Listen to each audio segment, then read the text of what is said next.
There is a common thread to all of my research, and that's magnetic fields on stars. I study low-mass stars and brown dwarfs.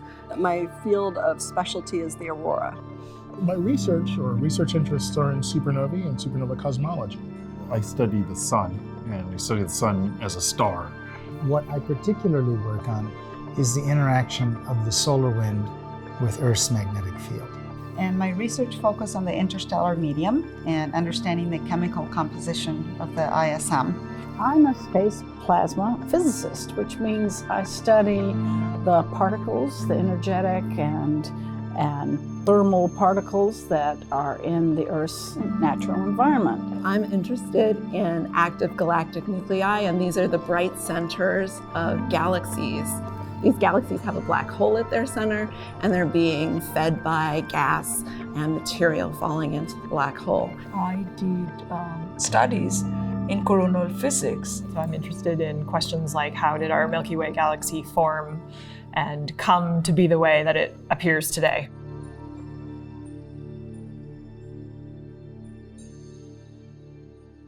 Well, I think the main difficulty in diversifying physics and the physical sciences is the lack of prior examples. When people look at physicists, they mostly see white males. This is changing somewhat now, but that's certainly when I was growing up, that was very much what one saw. And so it didn't look like something, it wasn't obvious on the face of it that that was something you would do, since you saw nobody like you doing it. Of course, they always ask, what's your major? And I say physics, and they go, you don't look like a physics major. I always kind of took that as a compliment, but it is. You don't look like a physics major because everybody has an idea in their mind what a physics major looks like. I still sit in rooms full of people, 100, 200 astronomers, where I'm the only, not just the only Black woman in the room, I'm the only Black person in the room. So I live in Upper Manhattan. I walk to work. It's about a 10-minute walk to my office. And on that walk, Black people disappear. So when I walk out of my building, I'm surrounded by Black and brown people. 10 minutes later, when I walk into my office building, they're vanished. There are a few people on the custodial staff, there are a few department administrators, but there are no faculty. There are very few postdocs.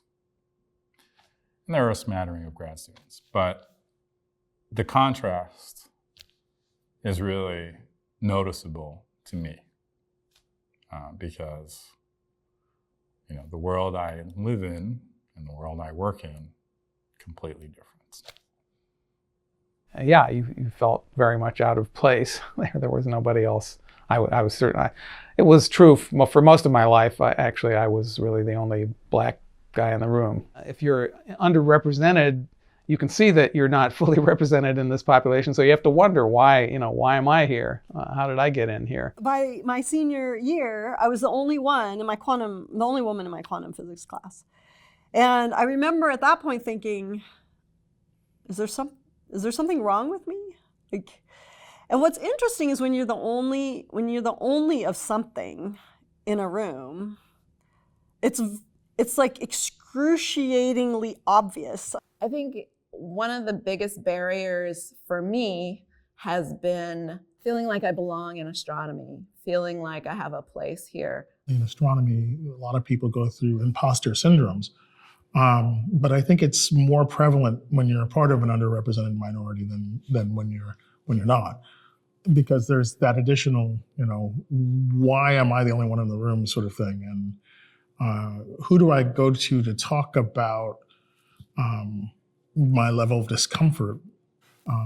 Who do I go to just ask general questions? I don't want to seem like the idiot when I don't know why a microwave works. I experienced a good deal of stereotype threat, what is now understood as stereotype threat. Feeling like as the only person in the room, I really needed to do well. And if I didn't do well, that would reflect on all African Americans. And that puts pressure on you. You're unconscious mostly about it, but in retrospect, as I look back at decisions I made and the way I felt about things, I can see that was operating quite a bit. You had to deal with things that weren't, black, for example. So in a way, you become kind of a misfit in your own society. But then you get into other societies. A lot of your colleagues are white people. And because you don't fit there really either. So it's like you kind of don't fit in either society and you kind of live in your own. What I have noticed in the US, in Australia, and in Russia is the fact that many of the scientists believe that Hispanic or Black are inferior in the way that they think. So it's not that you are not capable to do something, but you are certainly inferior in your knowledge, even when you demonstrate that you're not.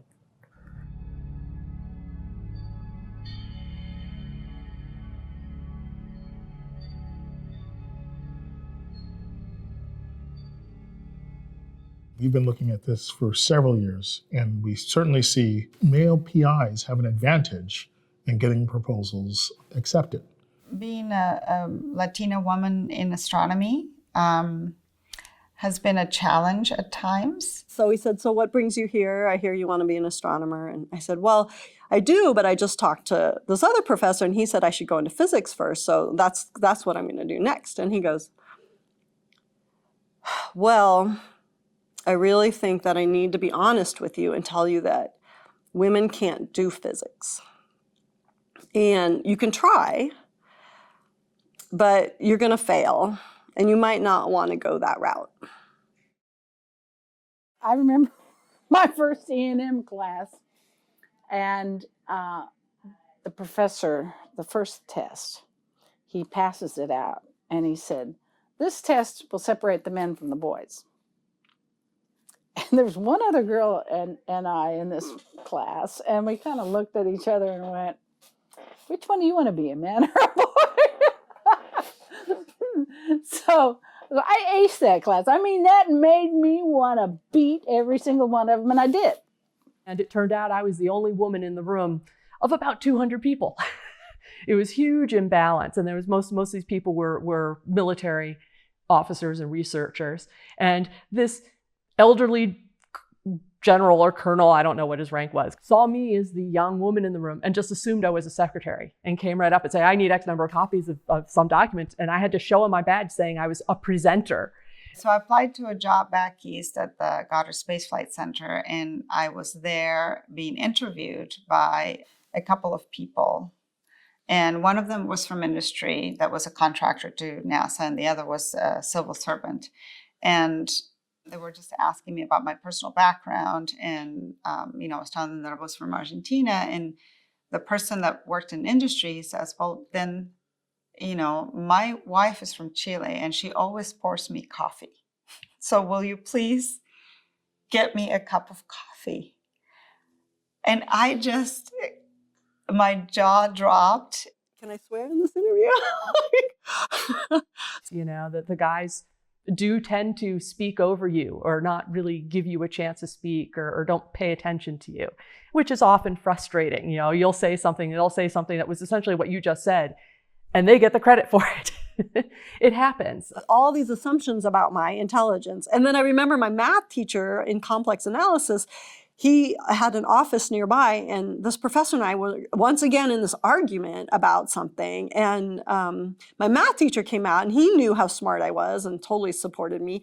And he was like, he said to this guy, no, Laura's really smart. You're not treating her like she's as smart as she is. And he said, well, I don't think she is as smart as you think she is. Like, this whole conversation's happening in front of me. I came from India, where I was never held back, never told that you can't do this because you're a woman. Never. Then I came to USA, and my start was at the University of Denver, very small school. And there were 10 of us in graduate school. I was the only woman in my batch.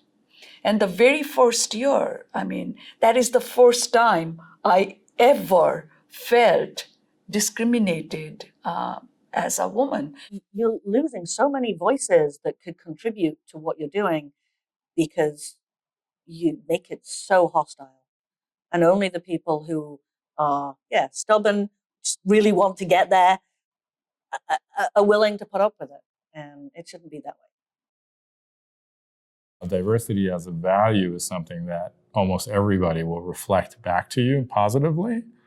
The changes that are required to act on that value have not really penetrated our community in the way that they need to.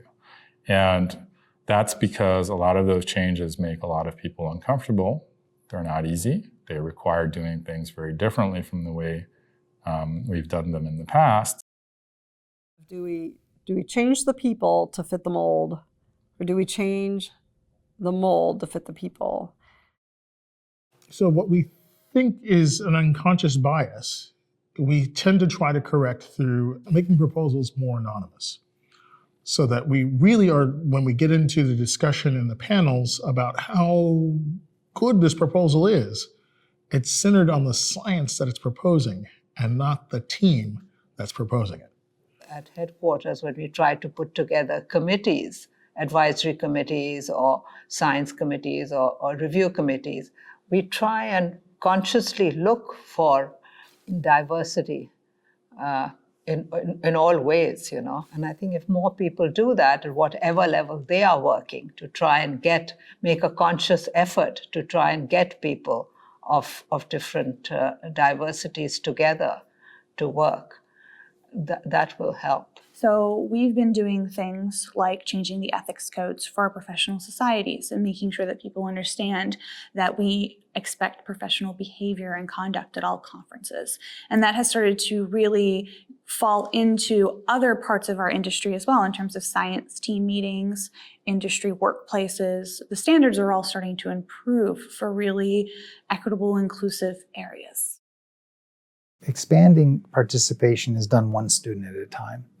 You have to identify promising students. You have to open up opportunities for them. You have to mentor them and shepherd them along and make sure that they're doing what they need to do. And maybe they don't know what they need to be doing at various points because maybe they don't have that network of connections.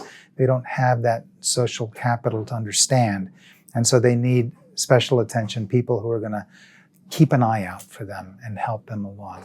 Giving unconscious bias training to professors to assess their behaviors and their practices and what implications that can be having in their classroom. Because I think a lot of professors, they don't realize that some of the things that they're doing are having disproportional impacts on minority groups. One of the places where a lot of this discussion has been happening recently has been around graduate admissions. And there's clearly a lot of work that still needs to be done to get people to recognize the problems with using standardized test scores, with over-relying on famous people's letters of recommendation, with discounting transcripts from smaller, less-known institutions, generally with our entire admissions attitude to date.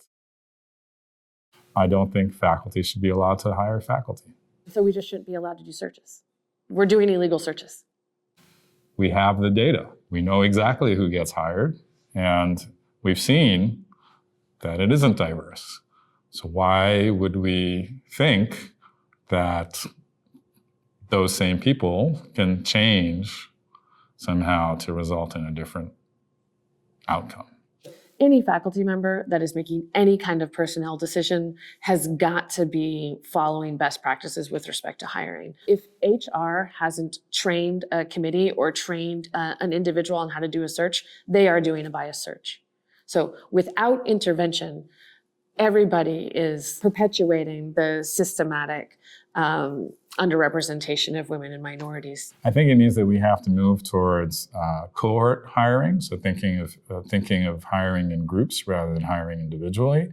And I think it means that we have to move towards competing for lines across departments. We need to think more about what our collaborations look like and try and expand those to keep people in the pipeline, not just bring them in initially and then let them flounder around trying to figure out what they're going to do, but actually, bringing them into the fold, thinking about their ideas, like really making sure that they stay in the field and are happy in the field. It should not be that when you think of scientist, or when a little kid thinks of a scientist, they think of a crazy-haired old white man. They should think of a woman or a person of color, or many different things should pop into their mind. Astronomy and astrophysics is a lot of fun. I think being an astronomer is a great privilege, and I would never downplay how awesome it is that we get to spend time thinking about questions that are completely outside of the realm of normal human experience. Is there life somewhere else? In the philosophical, the religious, the ethical, the ramifications of knowing if there's life somewhere else are just enormous. Answering that age-old question that you think about when you're a kid laying under the stars and you see this vast universe in front of you, are we alone? Answering that question. So that is very motivating. You're always trying to find out something that you didn't know yesterday.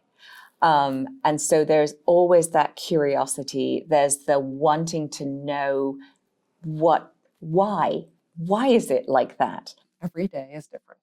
Every day has new challenges, new exciting ideas to think about, opportunities to learn, opportunities to help other people learn.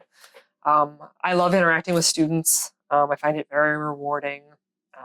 I love their constant questions between them and my 7-year-old twins.